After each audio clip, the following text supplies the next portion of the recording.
Hola chicos, bienvenidos de nuevo. En este video vamos a hablar sobre tecnologías emergentes y cómo las redes están influyendo precisamente en esas tecnologías. ¿Ok? Entonces, comenzamos.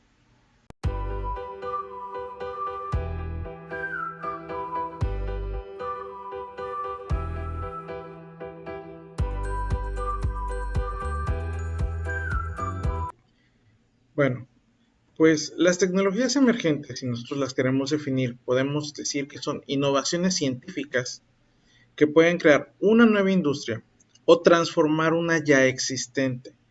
Esto incluye a tecnologías discontinuas, que se mejoran a través de innovaciones radicales, o tecnologías más evolucionadas que se forman a través de la convergencia de varias ramas de la investigación que probablemente antes trabajaban de manera separada.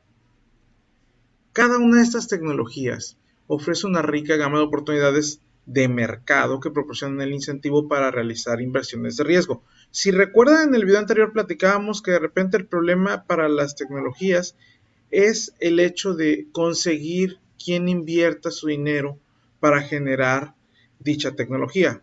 Por muy buena que sea, si no hay un mercado meta bien definido o un público que desee dicho producto, pues no va a haber quien invierta su dinero, porque siempre invertir en una tecnología emergente es un riesgo. Puede que funcione o puede que al cabo de un tiempo simplemente se deseche. Es por eso que es importante tener muy claro a quién le vamos a vender y si realmente esto es lo que quieren. ¿Qué ejemplos tenemos de una tecnología emergente? Bueno, en su momento, los smartphones o los teléfonos inteligentes fueron una tecnología emergente. Y si se dan cuenta, estos smartphones transformaron la manera en la que hacíamos algunas cosas. Por ejemplo, en la actualidad, muy poca gente ocupa reloj de pulsera. No porque no sea útil, sino porque ya lo traen integrado en un teléfono.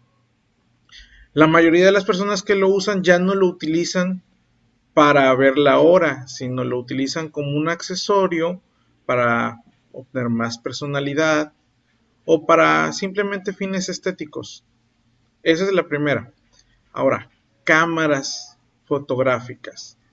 Si pensamos, las cámaras fotográficas han tenido una evolución también constante, de ser analógicas por rollo, es decir, teníamos que revelar el rollo o la película. Pasamos a cámaras digitales donde solamente había que imprimir o guardar en memorias. Ahora, pues ya prácticamente tampoco hay gente que tenga cámaras digitales, salvo que se dediquen a la profesión de ser fotógrafos. Pero fuera de ello, la mayoría de la gente toma fotografías con su teléfono celular. Ahí vemos nuevamente cómo reacondicionaron una tecnología que ya existía para hacerla novedosa. Y así tenemos también otros ejemplos. Por ejemplo, actualmente ustedes cómo escuchan música. Lo pueden hacer a través de su teléfono, lo pueden hacer en su computadora, lo pueden hacer a través de un reproductor de MP3 o incluso, bueno, hay quien tiene reproductores o sistemas de sonido en casa, pero aún así, lo que ya nadie ocupa, o prácticamente nadie, pues son cassettes. Ya prácticamente nadie ocupa los cassettes, ni tampoco discos de vinilo o tecnologías anteriores. Los CDs, ya poca gente ocupa CDs. La mayoría de la gente ya trae su música por formato USB o en una memoria USB, para MP3, etcétera, etcétera. Ese es otro ejemplo de una tecnología que cambió con el tiempo, el cómo escuchamos música. Las mismas computadoras han ido evolucionando con el tiempo y han ido cambiando su funcionalidad.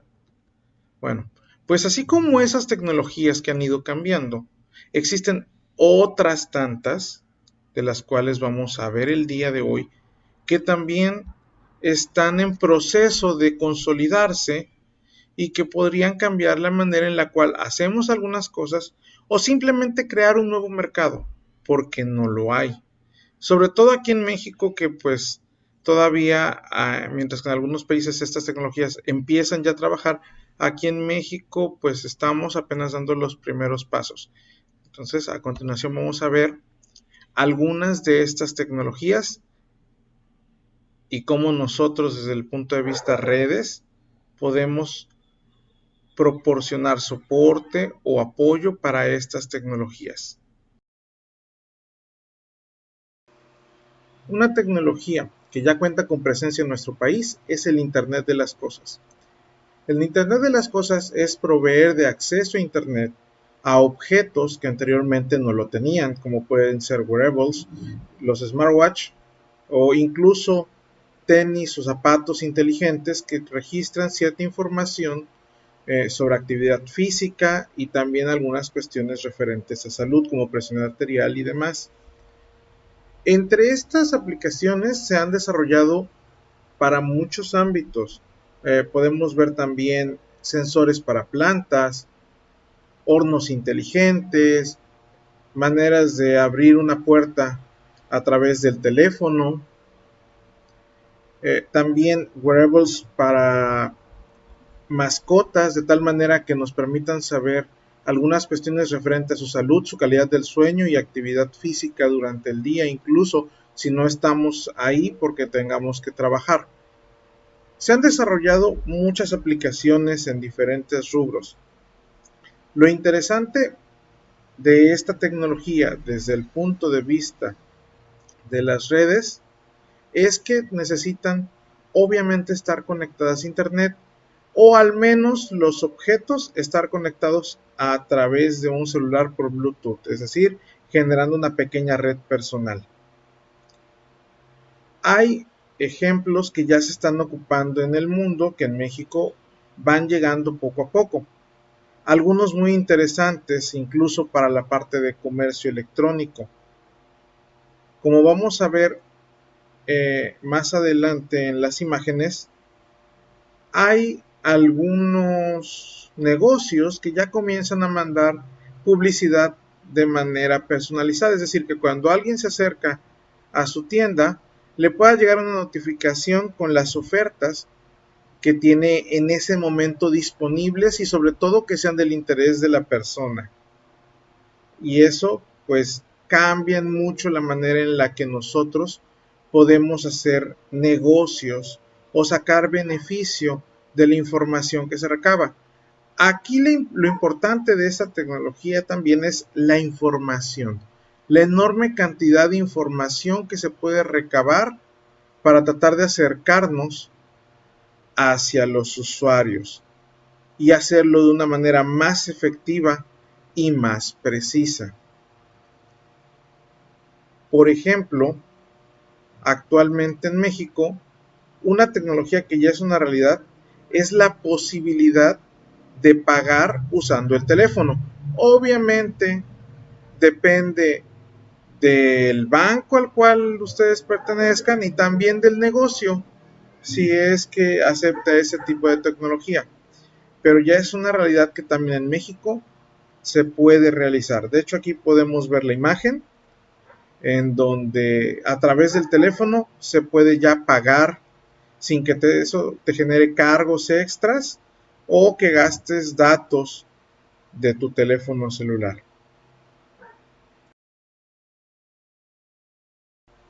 Una evolución natural del Internet de las Cosas, pues es el Internet industrial de las cosas.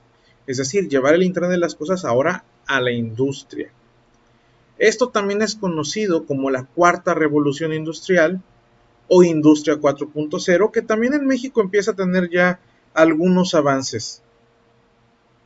¿Qué significa esta industria 4.0 o la cuarta revolución industrial? Bueno, significa ir todavía más allá de la automatización y robotización de los procesos industriales. Significa que a través del Internet de las Cosas se puedan obtener datos, se pueda comunicar directamente con el equipo y que a través de los datos que se obtienen poder tener control de dicho equipo y también un histórico del comportamiento de nuestros dispositivos o equipos industriales para poder favorecer y apoyar en la toma de decisiones. Todo esto a través de algo llamado Big Data y la minería que se genera a través de ese Big Data. Son bases de datos las cuales se pueden consultar y revisar sus históricos para poder determinar cuál es la mejor opción o la mejor toma de decisión de acuerdo al comportamiento que está presentando el equipo.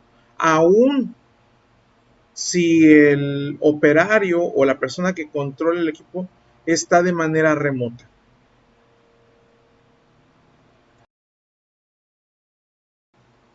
También mencionado hace unos instantes, tenemos al Big Data. Pero, ¿qué es el Big Data? El Big Data es la compilación de todos los datos que podemos obtener a través de aplicaciones o también de dispositivos de Internet de las cosas. ¿Cuál es la importancia de esos datos? Hace un momento mencionábamos que el Internet de las cosas ha permitido implementar mejoras en la forma de venta y también en la toma de decisiones en la industria. Y eso es precisamente gracias al Big Data. Todas las aplicaciones que analizan datos a través de diferentes dispositivos requieren que se analicen, obviamente, pero también que la velocidad de respuesta sea rápida para que la información se obtenga en el momento preciso. Es decir, que podamos tomar la decisión justo cuando es requerido. Y eso pues también se logra con algo que llaman las 5 Vs.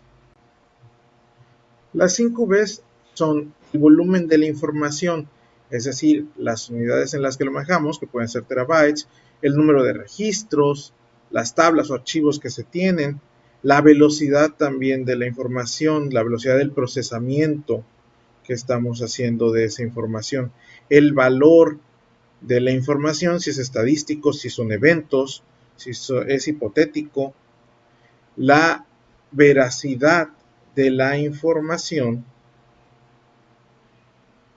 la variedad, si es que es estructurada, no estructurada o si es probabilística. Estas son las 5 Vs y sirven para agregar un valor hacia la toma de decisiones o hacia el producto que queramos ofrecer a nuestro mercado meta. Algo que vale la pena resaltar en la cuestión del Big Data, sobre todo para la parte de redes, es acerca de la seguridad e integridad de la información. ¿A qué me refiero con esto? Parte del trabajo de las redes en la cuestión del Big Data es precisamente asegurar la integridad de la información, es decir, que esa información no pueda ser modificada, salvo por la persona que tenga la autorización para hacerlo. La disponibilidad de dicha información. Se requiere de que esa información esté disponible las 24 horas del día, los 7 días de la semana, los 365 días del año. Es decir, debe de ser imposible que falle, porque esa información es sensible y tiene que estar todo el tiempo disponible para las personas adecuadas. Y finalmente, la confidencialidad de la información, porque no podemos regalar nuestra información a cualquier persona. Esa información tiene que ser confidencial, tiene que estar bien protegida para que nadie pueda hacer uso indebido de esa información. Entiéndase, y vamos a un ejemplo muy claro y relacionado con el uso del Internet de las cosas. Por ejemplo, los coches Tesla, que son autos autónomos. ¿Qué pasaría si se viola la integridad de la información? Es decir, que si yo busco un destino o configuro que me lleve un destino mi auto, pues que la integridad no sea la necesaria y en lugar de llevarme al lugar que yo le indiqué, se extravíe y me lleve hacia otro lugar cualquiera. La disponibilidad de la información, nuevamente aplicado a este ejemplo. ¿Qué pasa si de repente pierdo la información de la ruta que estoy siguiendo. Si de repente se pierde, y entonces pues simplemente el coche deja de ser inteligente, ya no va a poder seguir la ruta trazada, ya no va a poder continuar, se va a tener que detener porque no va a tener disponible la información. O si no tiene información acerca del tráfico que hay alrededor suyo, por ejemplo, si no puede detectar que un vehículo se acerca y que puede ocasionar una colisión, pues lo más probable es que se ocasione esa colisión. Por eso la disponibilidad de la información es importante. La confidencialidad, es decir, que la información esté resguardada para que no cualquier persona pueda ver cuál es la ruta en la que yo voy o hacia dónde voy, y menos aún, combinado con la integridad, que puedan cambiar la ruta a la cual me dirijo para de esa manera poder generar algún tipo de delito o alguna situación de peligro para mi persona como usuario del auto inteligente o del auto autónomo, como le gusten llamar. Pues bien, chicos, estas son solo algunas de las tecnologías emergentes. Hay muchas más. Sin embargo, pues aquí son parte de las tecnologías que ya estamos pudiendo nosotros observar y ver aplicaciones ya reales. Algo que dejo a su consideración y que sería interesante que ustedes estudiaran es que en lo que va del año 2020 a 2021 se generó una nueva tecnología emergente que increíblemente ha tenido un gran desarrollo a pesar del corto tiempo que se ha tenido en existencia, y es la tecnología de distanciamiento social. En México como tal no la hemos trabajado, pero en otros países sí. ¿En qué consiste? Se los explico a grandes rasgos y les invito a que lo investiguen más adelante. La tecnología de distanciamiento social son algunas aplicaciones que se pueden desarrollar para teléfonos celulares, en las cuales, para empezar, te indique que estás demasiado próximo a una persona, y además que si estuviste cerca de una persona que resultó contagiada con COVID-19, te envíe una alerta indicándote que tienes que hacerte una prueba porque estuviste cerca de una persona contagiada. Es algo que se desarrolló de manera muy rápida y que ha tenido mucho uso en algunas partes del mundo. De verdad, los invito a que sigan investigando más sobre algunas tecnologías emergentes. Otra manera muy práctica de saber qué tecnologías van en auge es que busquen la curva de Gartner. Es una firma especializada en análisis de tendencias, en la cual ustedes pueden ver qué es lo que está actualmente en tendencia en el mundo de la tecnología y en otros rubros. Gartner se encarga de muchos rubros, pero bueno, los invito a que consulten ese tipo de información. Está en inglés, pero la verdad es que vale mucho la pena empaparnos un poco en esas áreas. Bueno, chicos, por este video sería todo. Les agradezco su paciencia y su tiempo, y nos vemos en un próximo video en el cual ya hablaremos de temas diferentes.